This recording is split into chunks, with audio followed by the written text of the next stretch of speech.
आहान, तुम किसके भरोसे पर ये सब कर रहे हो? कौन है जो तुम्हें मदद कर रहा है? नहीं तो मॉम, कोई भी मेरी मदद नहीं कर रहा है। क्या तुम्हारे पास कोई बैकिंग नहीं है? तो फिर जेठ जी की बातों को मान क्यों नहीं लिया? अब शनाया ऑफिस में कैसे लौट पाएगी?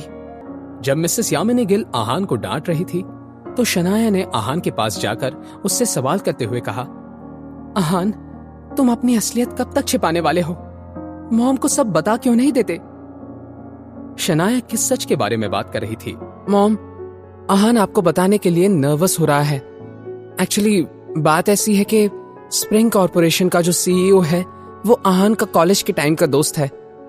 मैं तो चाचा जी और शौर्य को घर पर देखकर हैरान ही रह गई थी, मगर बाद में मुझे याद आया कि यश मेहरा तो आहान का दोस्त है। जरूर आहान ने ही यश से मदद मांगी होगी और मेरी सारी टेंशन गायब हो गई। अपनी बेटी की कही ये बात सुनकर मिसेस यामिनी गिल का मुंह बन गया। क्या दोस्त है? तुम दोनों एक ही कॉलेज में थे, तो फिर वो इतनी बड़ी कंपनी में सीईओ कैसे बन गया और तुम कुछ नहीं कमाते? ऐसा क्यों? वैसे अगर तुम दोनों इतने पुराने दोस्त हो तो वो तुम्हारी मदद क्यों कर रहा है? जी, वो कॉलेज के दिनों में मैंने उसकी थोड़ी मदद कर दी थी, बस इसी वजह से हम पक्के दोस्त हैं। मॉम, आप परेशान मत होइए, उसने मुझसे वादा किया है, सब सही हो जाएगा।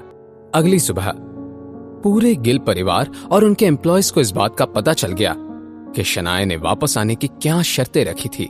डोर बेल बजने लगी। मिसेस यामिनी गिल ने दरवाजा खोला, मगर जब उन्होंने देखा कि दरवाजे पर खुद आनंद गिल खड़े थे, उनके साथ नीरज गिल, शौर्य, शगुन और उसके पापा प्रकाश गिल भी मौजूद थे। जैसे ही आनंद गिल ने घर के अंदर अपने कदम रखे, वो एक एक करके सबकी तरफ देखने लगा।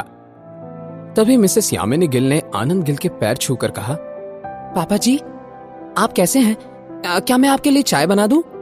नहीं यामिनी, कोई तकलीफ करने की जरूरत नहीं है। आगे उन्होंने अपनी नजरें शनाया पर रोककर उससे बोले, शनाया बेटा, मैं सीधे मुद्दे पर आऊंगा। जो कुछ भी हुआ उसे भूलकर ऑफिस वापस आ जाओ। मुझे उम्मीद है कि बीते बातों को पीछे छोड़कर स्प्रिंग कॉर्पोरेशन की डील को अच्छे से संभाल लोगी तुम। अब जब उन्होंने इतना कहा था तो शनाया मना करके रूड नहीं दिखना चाहती थी, इसलिए उसने अपने दादाजी की बात पर हामी भर दी। शनाया की हामी को जानने के बाद आनंद गिल तुरंत मंदिर जाने का बहाना करके वहां से चले गए। शनाया बेटा, क्या मैं कोई सपना तो नहीं देख रही हूं ना?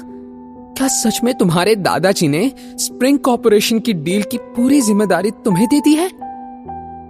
मॉम, ये कोई सपना नहीं है, अब वो प्रोजेक्ट मेरा है। अपनी बात कहने के बाद शनाया ने आहान की तरफ देखा। आहान ने उससे कुछ भी नहीं कहा था, लेकिन शनाया ये अच्छे से जानती थी कि ये सब सिर्फ और सिर्फ आहान की वजह से ही हो रहा है। मिसेस यामिनी गिल को अब आहान से कोई शिकायत नहीं थी, उल्टा वो अपने दामाद से बहुत इम्प्रेस लग रही थी। आज तक पापा जी कभी भी हमारे घर नहीं आए थे, मगर इस बार वो आए भी और शनाया को इतनी बड़ी जिम्मेदारी भी दे दी। सच में आहान को मानना पड़ेगा, मिसेस यामिनी गिल ने मन ही मन में कहा। सबके जाने के बाद आहान किचन में गया और ब्रेकफास्ट तैयार करने लगा। शनाया सीधे स्प्रिंग कॉर्पोरेशन के ऑफिस गई और यश मेहरा के साथ मीटिंग के बाद इस डील पर उसने काम ऑफिशियली शुरू कर दिया। 2 दिनों के बाद आनंद गिल ने इस डील से मिलने का सेलिब्रेशन करने के लिए एक बड़ी सी पार्टी का ऑर्गेनाइजेशन किया। इस पार्टी के दरमियान पूरे शिमला शहर के सामने इस बात का अनाउंसमेंट किया गया कि शनाया गिल को स्प्रिंग कॉर्पोरेशन का प्रोजेक्ट हेड बनाया गया है। इस पार्टी की वजह से शनाया कई लोगों के अटेंशन का शिकार बन गई थी। ये बात बाहर आ गई कि शनाया की 3 साल पहले ही शादी हो गई थी। कुछ लोग आहान को गोल्ड डिगर कह के बुला रहे थे, तो कुछ लोगों के लिए वो बहुत ही लकी इंसान था। शनाया ने छुट्टी ले ली और सुबह सुबह वो आहान के कमरे में आ गई। आहान अपने रूम में कॉफी पीते हुए न्यूज़पेपर पढ़ रहा था। जब उसने देखा कि शनाया आई थी तो उसने मुस्कुराकर अपनी बीवी से कहा, गुड मॉर्निंग, क्या आपको भी कॉफी पीनी है? मैं अभी ले आता हूं। आहान के इस सवाल को सुनकर शनाया ने ना में सिर हिला दिया और बोली, नहीं, मुझे कुछ नहीं चाहिए। तुम क्या कर रहे हो?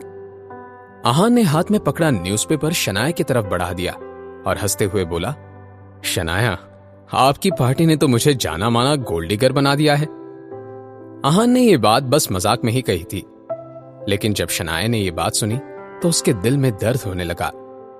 शनाया ने देखा कि न्यूज़पेपर में पार्टी में खींची हुई कई सारी फोटोज थी और उसमें शनाया के साथ साथ आहान का भी जिक्र किया गया था, मगर यह जिक्र कुछ पॉजिटिव नहीं था। आहान के बारे में भली बुरी बातें लिखी गई थी। यह देखकर शनाया का मुंह बन गया। उसने मन ही मन में कहा, इस न्यूज़पेपर को अब एक नोटिस भेजना पड़ेगा। इनकी हिम्मत कैसे हुई आहान के बारे में ऐसा सब कुछ लिखने की। फिर शनाया ने आहान की तरफ देखा।